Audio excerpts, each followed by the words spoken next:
We have Christian Castelli. In fact, let me introduce him correctly. Lieutenant Colonel retired Christian Castelli. Welcome to Good Morning BT. Good morning. Thank you for having me. Yes, well, we are interested in letting our listeners get to know the Republicans who are running in North Carolina's 6th District. You are one of them. You've been running for quite a few months now. Tell us a little bit about yourself and why. I know that you've served our country bravely for, 2 decades now. Let's talk about why you thought it was time to throw your hat in the ring and potentially serve in Washington, D.C. Sure. Well, I had the great honor of serving our country for over 2 decades. I'm also married to a career Air Force veteran who spent 21 years serving our country. So in my household, we have 43 years of honorable and faithful service to our nation. So public service is in our blood. When I saw the botched withdrawal from Afghanistan a little over 2 years ago, that was my call to get back into the fight. I just could no longer sit back and watch my country be led into peril with disastrous policy decisions. And I looked at my wife that day and I said, honey, I've got to get back in the fight. I can't do it in uniform anymore. I'm on the retired rolls. I'm going to do it in Congress on that battlefield. And so we went to the computer. We looked for a district. We initially started to run for Ted Budd's vacated seat in 13. And then we went through 1, 2, 3 map changes and ended up running to unseat first-term Democrat in District 6. And so I was fortunate enough to win a 7-way primary.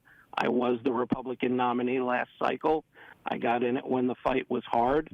Now that we've been redistricted, it's a little bit easier, and the district favors Republicans now, and we are still in it. We have not stopped fighting to win back this seat for Republicans. So what about the idea that Mark Walker got out of the governor's race and decided to get in this race, and he's in your primary? What about facing off against him? Well, I'm not intimidated by that. You know, you can't run for 3 seats in 18 months and there not be some kind of repercussions. Mark's a good man. I like him. I would consider him a friend of mine, but now he's sort of a friend of me. We are running for the same seat. He signed the term limits pledge. He committed to 6 years. He did his 6 years and then walked away for greener pastures. And now he's jumping back in when it's favorable for Republicans. So I have a little bit of a problem with that. I got in this fight when it was tough. I have not wavered. I've stayed in the fight, and we are going to win this primary. Now, you mentioned just a moment ago that one of the reasons that you put yourself into the race last cycle was because of this withdrawal from Afghanistan. Obviously, having served, you understand what's going on with the conflicts that are happening internationally. You just received a really important endorsement from a lieutenant general.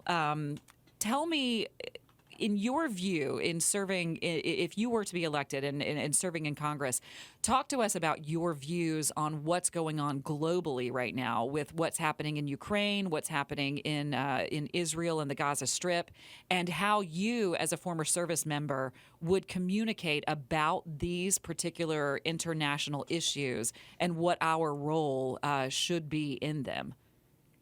Sure.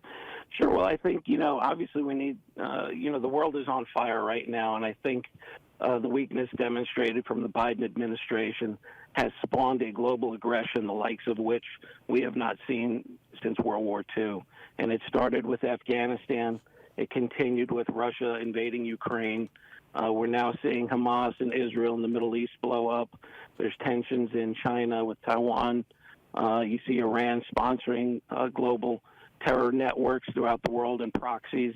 So you need somebody who is adept at national security issues, who's got a history in dealing with these issues. I have significant foreign policy experience. I've been deployed to over 20 countries throughout my career. I did 14 tours in hostile fire zones, 3 years in combat, 5 tours in Afghanistan. I was a senior advisor at the Pentagon on national security issues and a liaison to the Senate, White House, and Congress. So I have deep national security credentials, and I think that I am the right guy with the right skill set for the right time for this. And no other candidate in the field can bring what I bring to the table.